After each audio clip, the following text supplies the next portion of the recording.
The train whistle pierced the air as Julianna Nowak clutched her worn leather suitcase tighter, the Kansas prairie stretching endlessly before her as she stepped onto the wooden platform of Willow Creek.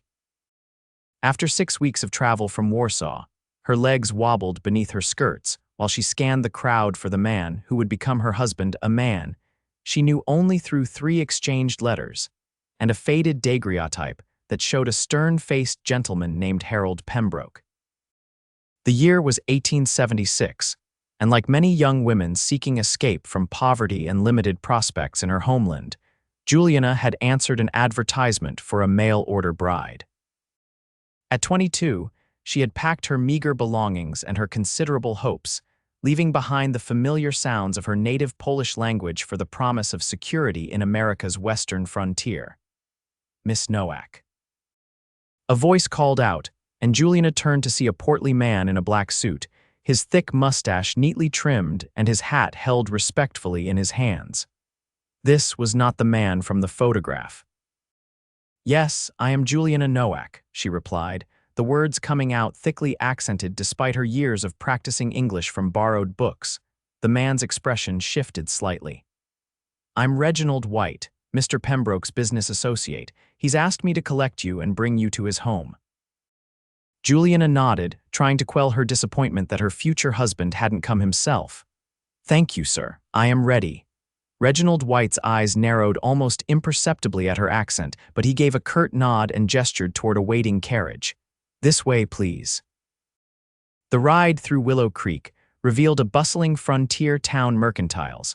Saloons, a small church, and various shops lined the main street.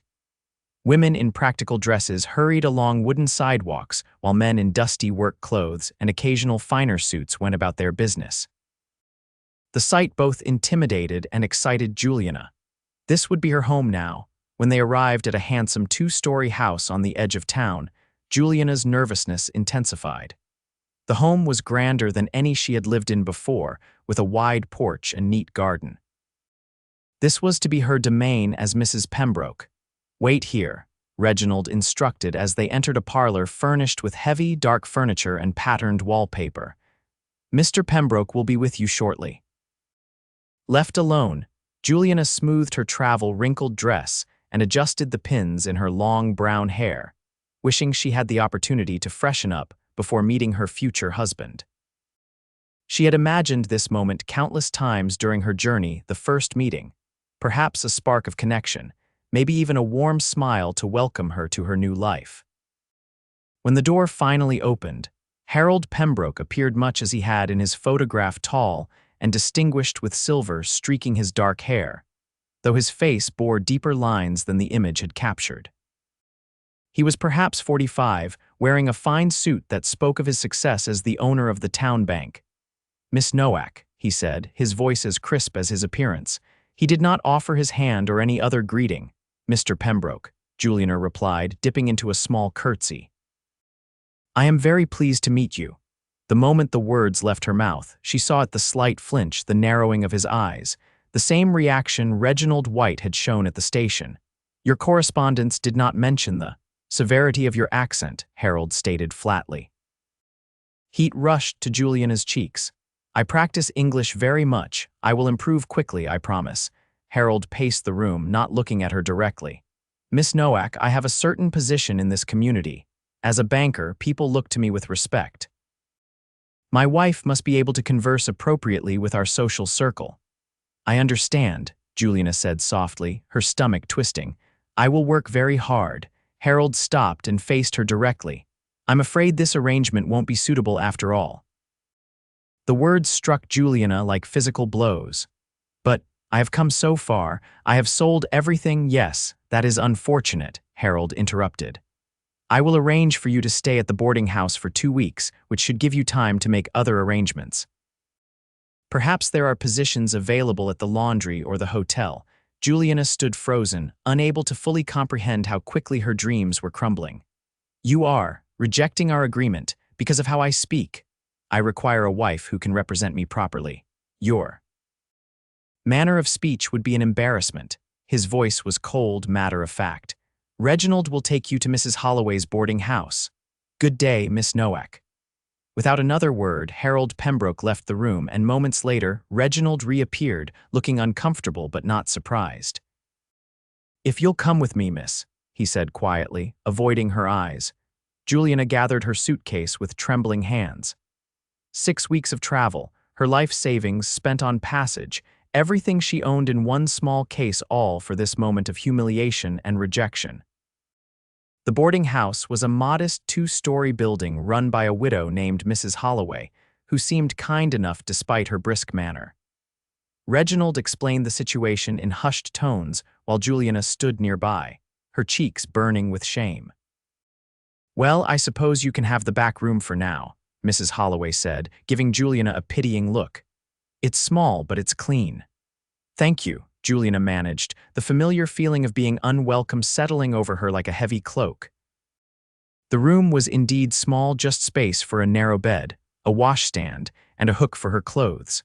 A single window looked out on the dusty back alley. Juliana sat on the edge of the bed, finally allowing her tears to fall. She had come so far, had been so certain this would be her chance for a new beginning.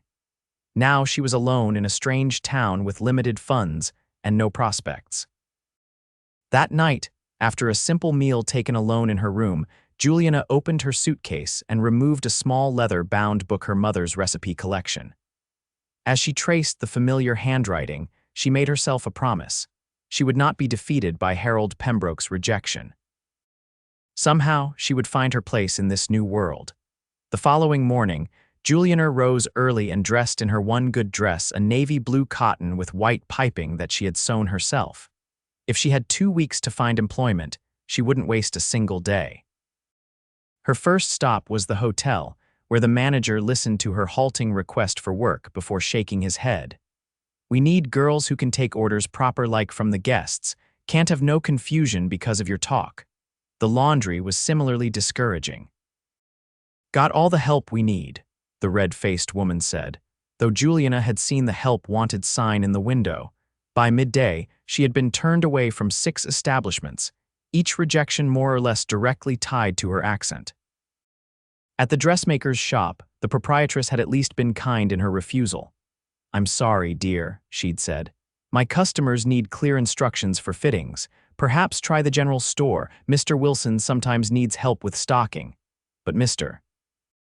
Wilson had barely let her complete her introduction before dismissing her. "Can't have someone customers can't understand," he'd said bluntly. Exhausted and disheartened, Juliana found herself at the edge of town, where the neat buildings gave way to scattered homesteads and eventually the open prairie. She sat on a fallen log, allowing herself a moment of despair. How could she have been so naive? The letters hadn't prepared her for this reality, that her very voice would be the barrier to her acceptance. "Whoa there, steady." The deep voice startled her, and Juliana looked up to see a wagon approaching, pulled by 2 large draft horses. The driver was struggling to control the animals, who seemed spooked by something on the road. Without thinking, Juliana rose and moved toward the horses, speaking softly in Polish the soothing words her father had used with their old farm horse. To her surprise, the animals calmed, their agitated movements slowing as she continued to speak gently, reaching up to stroke the nearest horse's neck. "Well, I'll be," the driver said, jumping down from the wagon. "They don't usually take to strangers like that." Juliana turned to face a tall man in worn denim pants and a faded blue shirt, his fair hair partly covered by a weathered cowboy hat. His face was tanned from the sun, with laugh lines around his eyes that suggested he smiled often, though at the moment he was regarding her with curious intensity. "I am sorry," she said, suddenly self-conscious. "My father had horses. I did not mean to interfere." The man's eyebrows rose slightly at her accent, but unlike the others she'd encountered that day, his expression held no judgment, only interest. "No need to apologize when you've done me a favor," he said, his voice warm and carrying a slight drawl. "Brutus and Caesar here were about to take my wagon on a wild tour of the prairie. I'm Fletcher James, by the way. Most folks call me Fletch." "I am Julianna Nowak," she replied, waiting for the familiar flicker of discomfort at her accent. Instead, Fletcher James smiled, a genuine, warm smile that reached his blue eyes. That's a beautiful name, Miss Nowak. And if you don't mind my saying, you've got the most musical way of speaking I've ever heard. Juliana blinked in surprise. Musical? Yes, madam, Fletcher said, removing his hat in a gesture of respect, like you're singing the words instead of just saying them. Makes the world seem a bit softer somehow. For the first time since arriving in Willow Creek, Juliana felt herself truly smile. Thank you, Mr. James, that is very kind. Just Fletch is fine, he replied, replacing his hat. Can I ask what brings you out to the edge of town? You look a bit lost, if you don't mind my saying. Juliana hesitated, unsure how much to reveal to this stranger, but there was something in his open expression that encouraged trust. I came to Willow Creek to be married, she said finally. But the man who sent for me has changed his mind. Understanding dawned in Fletcher's eyes, followed by something that looked like anger, quickly controlled. Let me guess, Harold Pembroke. Juliana nodded, surprised. You know him. Everyone knows Harold, Fletcher said, his tone carefully neutral.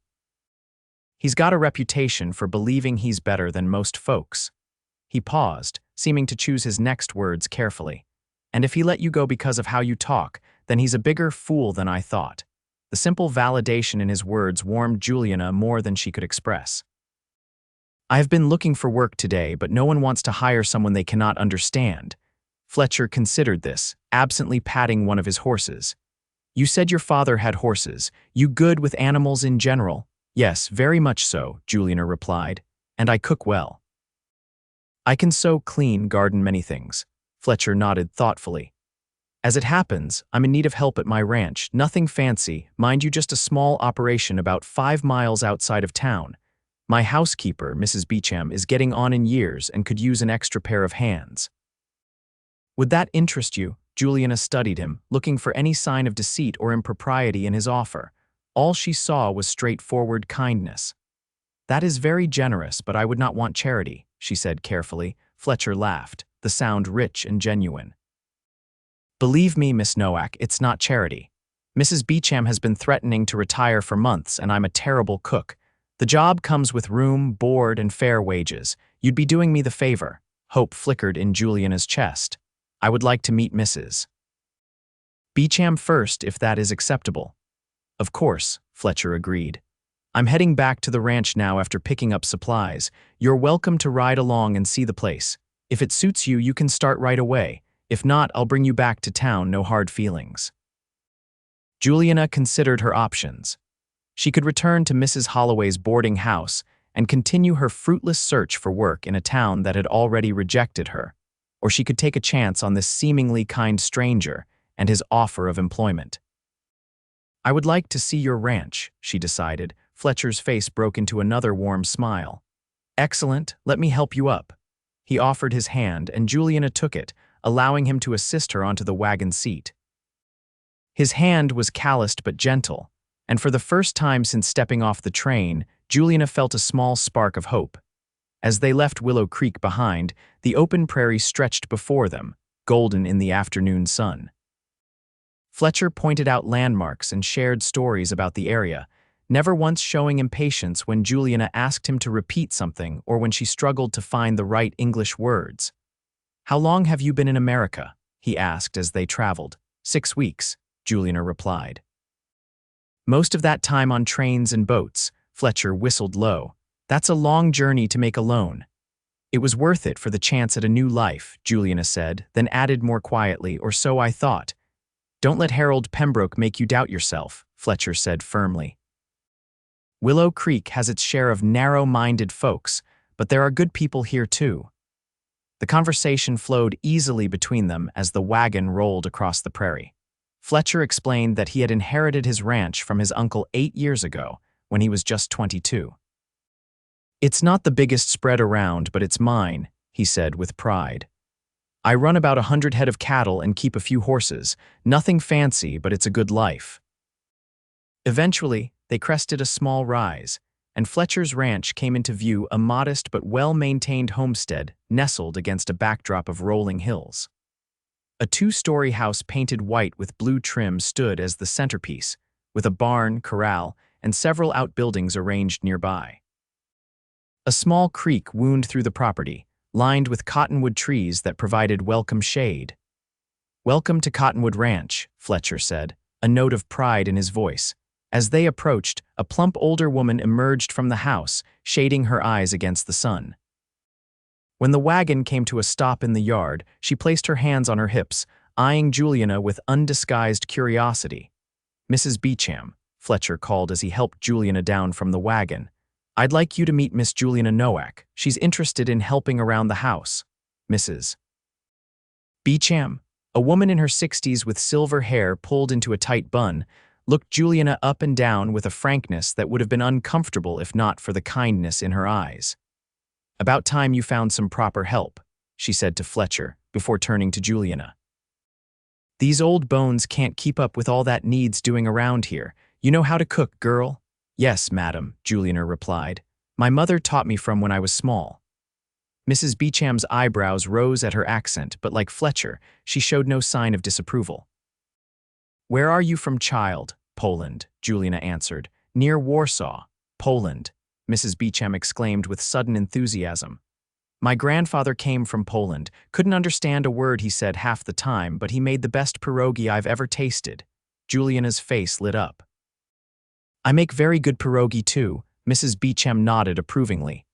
"Well then, you're hired. I've been telling Fletcher for years I can't manage this house alone anymore. My arthritis gets worse every winter." "Now, Mrs. Beecham," Fletcher interjected, "shouldn't we let Miss Nowak see the place first? She hasn't agreed to anything yet." "Nonsense," Mrs. Beecham replied. "Look at her clean, well-mannered, and she can cook Polish food. What more do we need to know?" Juliana couldn't help but laugh at the woman's directness. "I would like to see everything before I decide if that is acceptable." "Of course it is," Fletcher agreed. "Mrs. Beecham can show you the house while I tend to the horses." The tour revealed a comfortable, if modest, home. The main floor consisted of a large kitchen with a cast-iron stove, a dining room that could seat 8, a cozy parlor, and Fletcher's study. Upstairs were 4 bedrooms: Fletcher's, Mrs. Beecham's, a guest room, and what would be Juliana's if she took the position. "It's not fancy," Mrs. Beecham said as she showed Juliana the small but pleasant room with its simple wooden furniture and handmade quilt on the bed, "but it's clean and private." "It is lovely," Juliana said sincerely. After the tiny room at the boarding house and the cramped quarters she'd shared with her sisters in Poland, this space seemed luxurious. Mrs. Beecham explained the duties that would be expected: helping with cooking and cleaning, tending the kitchen garden, assisting with laundry, and occasionally preparing meals for the ranch hands during busy seasons. "Fletcher has 3 men who work the ranch full-time, plus extra help during roundup and branding," she explained. "Good men, all of them. They take their meals in the bunkhouse most days, but on Sundays they join us for dinner." By the time they returned downstairs, Fletcher had finished with the horses and was waiting in the kitchen. "Well, Miss Nowak, what do you think?" he asked, his expression hopeful. Juliana took a deep breath. Everything about Cottonwood Ranch felt right from Mrs. Beecham's straightforward kindness to Fletcher's respectful manner. Most importantly, neither of them seemed bothered by her accent. "I would be very happy to accept the position," she said. "When would you like me to start?" Fletcher's face broke into a wide smile. "How about right now?" "I can take you back to town tomorrow to collect your things." And so began Juliana's new life at Cottonwood Ranch, a life vastly different from what she had imagined when boarding the ship to America, but one that quickly came to feel more like home than she had dared hope. The first few weeks passed in a blur of learning the rhythms of the ranch, the preferences of its inhabitants, the quirks of the old stove that required just the right touch to maintain its temperature. Mrs. Beecham proved to be a patient teacher, showing Juliana the systems she had developed over her 12 years working for Fletcher and his uncle before him. "Fletcher's a good man," Mrs. Beecham told Juliana one afternoon as they hung laundry on the line behind the house. "Works harder than any 3 men I know and never asks more of others than he's willing to do himself." Juliana had already observed this to be true. Fletcher rose before dawn each day, often returning to the house only when the sun was setting, dusty and tired, but always with a warm greeting and appreciation for the meals Julianna prepared. "He is very kind," Julianna agreed. Not many would have offered work to a stranger with such a troublesome accent. Mrs. Beecham snorted. "Troublesome? Girl, your way of talking is like music. Besides, Fletcher's got no patience for the kind of nonsense you experienced in town." His own mother was from Germany, had an accent thick as molasses her whole life. Anyone who judged her for it had to answer to his father, and later to Fletcher himself. This revelation made Fletcher's acceptance of her make more sense. He never mentioned his mother was from another country. "She passed when he was 16, Mrs. Beecham said, her voice softening. "Consumption. His father followed 3 years later, thrown from a horse. That's when Fletcher came to live with his uncle here at the ranch." Julianna absorbed this information, feeling a new understanding of the man who had offered her a second chance. As spring progressed into early summer, Julianna found herself settling into life at Cottonwood Ranch with surprising ease. Her English improved rapidly with daily practice, though her accent remained pronounced. Rather than trying to hide it, she began to take a certain pride in it after overhearing Fletcher tell one of his ranch hands that her voice made the whole house feel warmer somehow. She also discovered that her cooking was greatly appreciated. Fletcher's eyes had lit up the first time she served pierogi, and he'd requested them regularly after that. She gradually introduced other Polish dishes, barsks, galebki, plaki ziemniaczane, each met with enthusiasm not just from Fletcher and Mrs. Beecham, but from the ranch hands as well. Julianna's days fell into a pleasant routine. Mornings were spent helping Mrs. Beecham prepare breakfast, then cleaning and tending to the house. Afternoons often found her in the kitchen garden, coaxing vegetables from the rich soil or preserving the bounty for winter. She took pride in making the house more comfortable, adding small touches that reflected her heritage: embroidered cushions, dried flower arrangements, hand-carved wooden spoons for the kitchen. Through it all, her interactions with Fletcher grew increasingly familiar and warm. At first, their conversations were mainly practical discussions about meals, supplies needed from town, changes to the household routine. But gradually, during his rare moments of rest, they began to share more personal stories. Fletcher was an attentive listener, genuinely interested in her descriptions of Poland and her family's small farm near Warsaw. He asked thoughtful questions about her customs and traditions, sometimes sharing memories of his own mother's German practices. In turn, Julianna learned about Fletcher's life, how he'd worked alongside his uncle to learn ranching, his dreams of expanding Cottonwood's operations, his love for this land that had become almost a living entity to him. "My uncle used to say that the land chooses its people, not the other way around," Fletcher told her one evening as they sat on the porch watching the sunset paint the prairie in shades of gold and pink. "I didn't understand what he meant until after he passed. But now I feel this connection to the land, like it's part of me and I'm part of it." Julianna nodded, understanding perfectly. "In Poland, my grandmother said the same about our small farm, that the soil knew our family and gave us what we needed because we respected it." Fletcher smiled at her, his eyes reflecting the sunset. "Exactly. Your grandmother sounds like a wise woman." "She was," Julianna agreed softly. "I wish she could see me now. She always said I would find my place, even when others in our village thought I was foolish to dream of America." "I'm glad you followed that dream," Fletcher said, his voice low and sincere. "Even if it didn't lead where you expected." Their gazes held for a moment longer than usual, and Julianna felt a flutter in her chest that had become increasingly familiar in Fletcher's presence.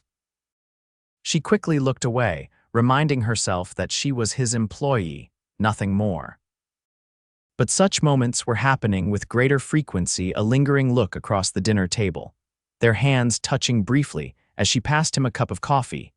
The way his eyes sought her out whenever he returned from working the range, Mrs. Beecham noticed, of course. "That boy looks at you like you hung the moon," she remarked one afternoon as they prepared dinner. "Never seen him so attentive to anyone. He is kind to everyone," Julianna deflected, though she couldn't help the warmth that spread through her at the observation. HMPH, Mrs. Beecham replied with a knowing smile. If you say so, dear. By late June, when summer heat shimmered across the prairie, Juliana had been at Cottonwood Ranch for nearly 3 months. She had almost forgotten the pain of Harold Pembroke's rejection until the day Fletcher announced they needed to go into town for supplies. I can make a list, Juliana offered, suddenly anxious at the thought of returning to Willow Creek. Fletcher studied her face. You don't want to come along. Juliana hesitated, then admitted, I do not have good memories of the town. Understanding dawned in Fletcher's eyes. Of course, I should have realized. He paused, then added gently, but you can't avoid Willow Creek forever, Juliana, and it might do some good for folks to see you thriving. Show them what they missed out on. His confidence in her was both touching and emboldening. Perhaps you are right, she conceded. The next morning they set out for town in the wagon, Juliana wearing her blue dress now expertly mended and freshly pressed, and a new straw bonnet Mrs. Beecham had insisted she take, to keep the sun off your pretty face. As they approached Willow Creek, Juliana's anxiety returned, but Fletcher seemed to sense her discomfort and began pointing out changes since her last visit: a new coat of paint on the church steeple, construction beginning on a schoolhouse, the telegraph office now open for business. Town's growing, he commented. Railroads brought more settlers this spring. When they reached the main street, Juliana was acutely aware of the curious glances directed their way. Fletcher, however, seemed completely at ease, helping her down from the wagon with a gallant gesture that made her smile despite her nervousness. Let's start at Wilson's General Store, he suggested, offering his arm in a way that made it clear to onlookers that she was with him by choice, not as a servant, Mr. Wilson's eyes widened when they entered his store together, recognition flashing across his face as he identified Juliana as the foreign woman he'd dismissed months earlier. Now, however, his manner was solicitous as Fletcher greeted him warmly. Mr. Wilson, I believe you've met Miss Nowak. Fletcher said, his tone pleasant but with an underlying firmness. Yes, of course, Wilson replied, his discomfort evident. Nice to see you again, miss. Juliana nodded politely, taking a small satisfaction in the man's obvious realization that he had misjudged her. Throughout their shopping, similar scenes played out. Townspeople who had rejected or ignored her now offered cautious greetings, their curiosity piqued by her obvious connection to Fletcher James, who was clearly respected in the community.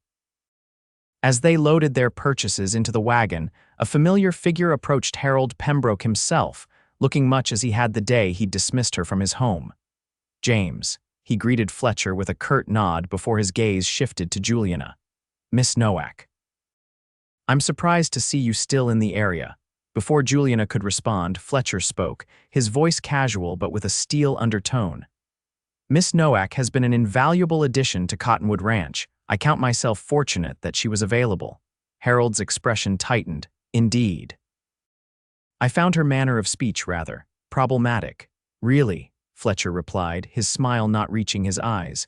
I find it quite beautiful myself. Just goes to show that one man's problem is another man's blessing. Harold's face flushed slightly at the implied criticism. Well, I'm glad things worked out for everyone, he said stiffly before tipping his hat and continuing on his way. Once he was out of earshot, Juliana released a breath she hadn't realized she was holding. Thank you, she said softly. Fletcher's expression softened as he looked at her. Nothing to thank me for, I only spoke the truth. The ride back to the ranch was quiet, both lost in their own thoughts. For Juliana, the day had been a revelation not just in seeing how differently she was treated when perceived as under Fletcher's protection, but in realizing how completely her feelings for him had transformed from gratitude to something deeper and more complex. That evening, after dinner, Fletcher invited her to join him for a walk along the creek. The summer twilight lingered, painting the landscape in soft purples and blues, fireflies beginning to sparkle among the cottonwoods. I want to apologize for how those people treated you when you first arrived, Fletcher said as they walked side by side. That's not the welcome you deserved. You have nothing to apologize for, Juliana replied. You were the only one who was kind. Fletcher stopped walking and turned to face her. Juliana, I need to tell you something, and I hope you won't think I'm overstepping. Her heart quickened at the seriousness in his tone. What is it? When you first came to work at Cottonwood, I saw you as someone who needed help, someone I could offer a fair chance to, he began, his voice low and earnest. But these past months, as I've gotten to know you, your strength, your kindness, the way you've made the ranch feel more like a home than it ever has, my feelings have changed. Juliana stood very still, hardly daring to breathe as he continued. I find myself thinking about you all the time, Fletcher admitted. Looking forward to evenings when we can talk, missing you when I'm out with the herd. And I know I'm your employer, which makes this complicated, but I had to tell you that I care for you, Juliana. As more than just someone who works for me. The words she had secretly hoped to hear hung in the air between them. Juliana searched his face, finding nothing but sincerity in his blue eyes. I care for you too, she confessed, her voice barely above a whisper. But I feared you saw me only as someone to be helped. Fletcher took a step closer, gently taking her hands in his. Is that what you thought? That I kept you around out of pity? Juliana lowered her eyes. Sometimes. Why else would a man like you take interest in someone like me? A man like me, Fletcher repeated, his brow furrowing. Juliana, look at me. When she raised her eyes to his, he continued, You are the most remarkable woman I've ever known. You crossed an ocean alone, faced rejection that would have broken many people, and instead of giving up, you've built a new life with such grace and determination. Your accent, your heritage, these aren't things to overcome or hide. They're part of what makes you so special. Tears pricked at Juliana's eyes at his words. No one has ever seen me that way before. Then everyone else has been blind, Fletcher said simply. Because from the moment I heard you calming my horses in your musical voice, I knew you were someone extraordinary. In the fading light, with the creek murmuring beside them and fireflies dancing among the trees, Fletcher slowly leaned forward, giving her every chance to pull away. Instead, Juliana closed the distance between them, and their lips met in a kiss that felt like coming home. When they finally parted, Fletcher rested his forehead against hers. I don't want you to work for me anymore, Juliana. For one terrible moment, her heart plummeted until he continued. I want you to be my partner in everything, my wife, if you'll have me. Joy burst through Juliana like sunrise. Are you certain? What will people say? Fletcher laughed softly. They'll say I'm the luckiest man in the territory, and they'd be right. His expression grew serious again. I love you, Julianna Nowak. I love your strength, your kindness, and yes, the beautiful way you speak that makes the whole world seem softer somehow. I love you too, she replied, the words coming easily in spite of her accent, and I would be honored to be your wife. Their second kiss was deeper, a promise of the life they would build together, not the life Juliana had imagined when she answered a stranger's advertisement, but one far richer and more authentic than she could have dreamed. Word of their engagement spread quickly through Willow Creek. While some raised eyebrows at the match, most in the community respected Fletcher enough to accept his choice. Mrs. Beecham was delighted, declaring she'd known all along and immediately taking charge of wedding preparations. They were married in September, when the prairie grasses had turned golden and the cottonwoods along the creek were just beginning to show hints of yellow. The ceremony took place at Cottonwood Ranch, with a small gathering of Fletcher's friends and the ranch hands in attendance. Juliana wore a simple white dress that she had sewn herself, with lace collar and cuffs sent by her sisters when they learned of her engagement. As they exchanged vows, Juliana's accent was pronounced as ever, but she spoke with confidence, knowing that her voice was valued by the man who mattered most. Fletcher's response was clear and strong, his eyes never leaving hers as he promised to love and cherish her for all of their days. The celebration afterward was a blend of American and Polish traditions.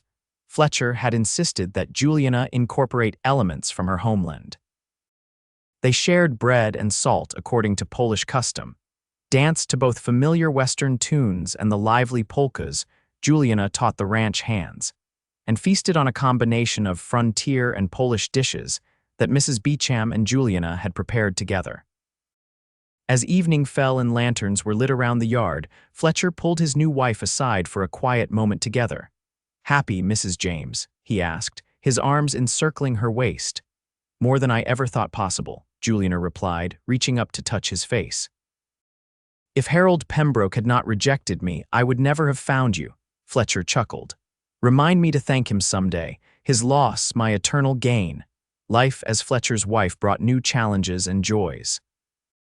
Juliana took on the role of ranch mistress with the same determination she had shown as a hired helper, but now with the authority of a partner rather than an employee. She learned to ride properly, sometimes accompanying Fletcher when he checked the far pastures. She continued to cook and keep house, but now it was for her home, her husband. The following spring brought their first significant test as a couple when late snows threatened the early calves. For 3 weeks, they worked alongside the ranch hands, bringing vulnerable animals into the barn, feeding them by hand, sleeping in shifts to tend to the weakest calves. Through exhaustion and worry, they supported each other, their partnership growing stronger through shared purpose. When the crisis finally passed, with fewer losses than their neighbors had suffered, Fletcher found Juliana in the barn, cradling a days-old calf that had been orphaned during the storm. "This little one will live," she told him, her accent still present but her English now fluent and confident. "I have been feeding her every 2 hours." Fletcher knelt beside her, stroking the calf's fuzzy head. "You're amazing, you know that. Most city women would have been terrified by what we've just been through." Juliana smiled. "I am not most women." "Thank God for that," Fletcher replied, leaning over to kiss her. That summer brought news that thrilled them both. Juliana was expecting their first child. As her body changed, Fletcher became even more protective, insisting she rest more and hiring additional help for the house. Juliana accepted his concern with good grace, though she refused to be treated as fragile. "Women in Poland work in the fields until the baby is almost ready to arrive," she told him when he fretted about her continuing to tend her garden. "A little dirt will not harm our child." Their son, Michael, was born in January 1878, a healthy, robust baby with his father's blue eyes and a shock of dark hair like his mother's. As Juliana cradled him, singing Polish lullabies in her melodious accent, Fletcher watched with such love it seemed his heart might burst. "I want him to know both his heritages," Juliana said softly. "American and Polish, he will," Fletcher promised. "And he'll grow up knowing that his mother's voice is the most beautiful sound in the world." The years that followed brought both joys and sorrows. Cottonwood Ranch prospered under their joint management, with Fletcher's practical knowledge of cattle and Juliana's careful accounting and planning. They welcomed a daughter, Sophie, 2 years after Michael, and another son, Peter, 3 years later. All 3 children grew up bilingual, switching effortlessly between English and Polish, their speech sometimes carrying hints of their mother's accent, sometimes their father's slight Western drawl. They learned Polish recipes alongside riding and roping, celebrated American holidays and Polish traditions with equal enthusiasm. Willow Creek gradually changed as well. The railroad brought more settlers, including immigrants from various European countries. What had once been unusual, a foreign accent, different customs became increasingly common. When a Polish family settled nearby in 1882, Juliana welcomed them warmly, helping them navigate the challenges she had faced years earlier. Harold Pembroke remained in town, though his influence waned as new businesses and leaders emerged. Occasionally, Juliana would encounter him on trips to town, and while he was always formally polite, she could sometimes see regret in his eyes when he observed her with her beautiful family and evident happiness. Mrs. Beecham stayed with them until her passing in 1885, by which time she had become like a grandmother to the children, teaching Sophie to bake and telling Michael and Peter stories of the early days on the ranch. They mourned her deeply, planting a cottonwood tree in her honor near the creek she had loved. As the children grew, the house expanded to accommodate their needs, Fletcher adding rooms and modern conveniences as they became available. By 1890, Cottonwood Ranch was one of the most successful operations in the county, known for its quality stock and the warm hospitality of its owners. On their 15th wedding anniversary, Fletcher surprised Juliana with a gift that brought tears to her eyes: tickets for a journey to Poland. so she could introduce him and the children to her homeland and the family she had left behind. "Are you certain we can afford this?" she asked, holding the tickets with trembling hands. "We've worked hard for 15 years, Fletcher replied. "The ranch can spare us for a few months, and I want to see where you came from, meet your sisters and their families, show our children their heritage."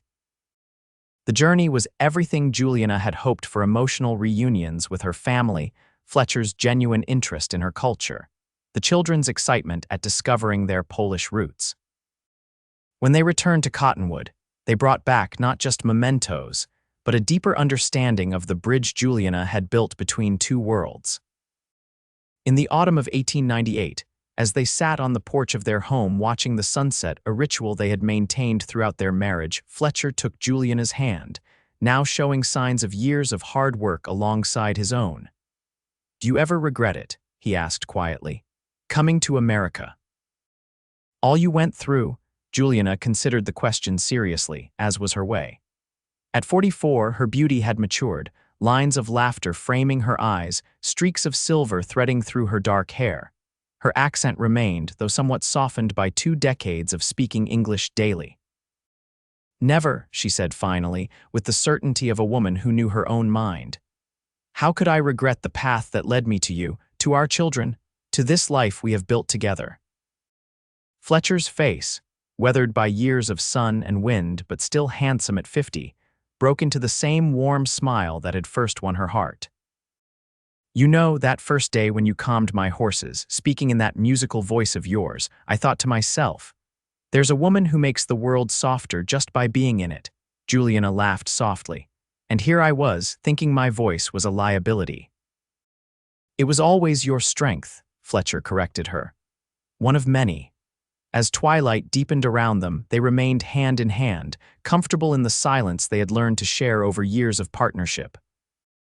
In the distance, they could hear their children's voices: Michael, now 20, discussing cattle prices with one of the hands; Sophie, 18, playing piano in the parlor; Peter, 15, calling to his dog as he completed his evening chores. The sounds of the home they had created together, the legacy they were building, American and Polish, past and future, blended into something uniquely their own. "I love you, Fletcher James," Julianna said, her accent caressing his name in the way that still made his heart skip after all these years. "And I love you, Julianna Nowak James," he replied, lifting her hand to his lips. "Today, tomorrow, and for all the days we have left." The prairie stretched before them, golden in the fading light, the same view they had shared on countless evenings, yet always new, always precious. Like their love, it had weathered seasons of hardship and abundance, remaining steadfast through it all. For Julianna, who had once crossed an ocean on the promise of a stranger's letter, the journey had led to something far more valuable than she had sought: not just security or acceptance, but a love that honored all of who she was, accent and all. A love that, like her voice in Fletcher's ears, made the world a softer, more beautiful place.